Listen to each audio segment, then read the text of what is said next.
Could it all be a bad dream or a nightmare? Is it my imagination, or have we lost our minds? It's surreal. It's just not believable. A grand absurdity, a great deception, a delusion of momentous proportions. Based on preposterous notions and on ideas whose time should never have come. Simplicity, grossly distorted and complicated. Insanity, passed off as logic.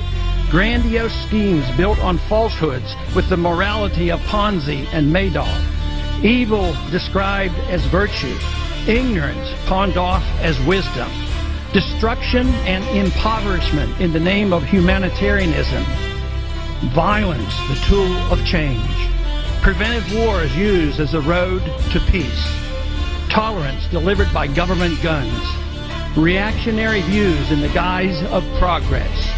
An empire replacing the republic. Slavery sold as liberty.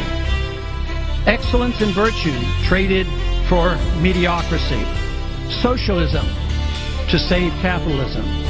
A government out of control.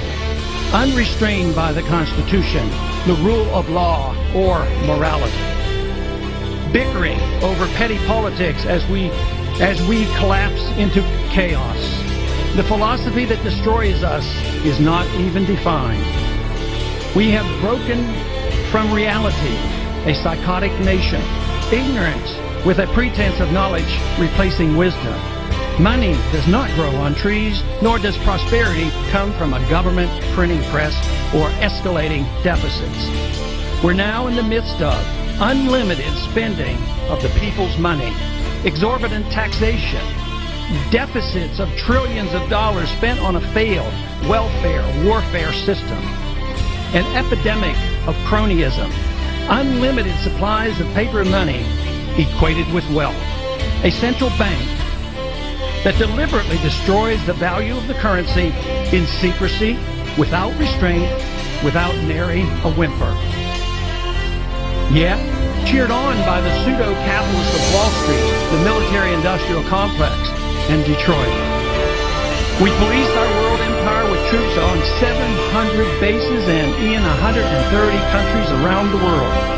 A dangerous war now spreads throughout the Middle East and Central Asia.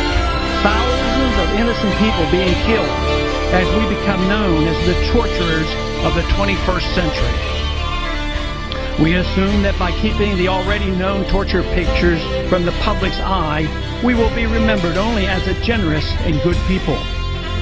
If our enemies want to attack us only because we are free and rich, proof of torture would be irrelevant. The sad part of all this is that we have forgotten what made America great, good, and prosperous. We need to quickly refresh our memories and once again reinvigorate our love, understanding, and confidence in liberty. The status quo cannot be maintained considering the current conditions.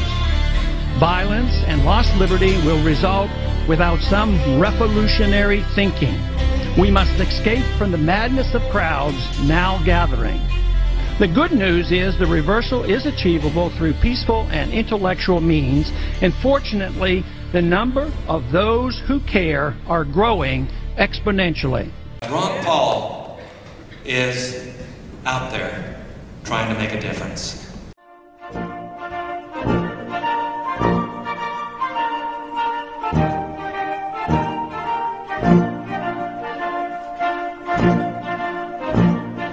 Thank you.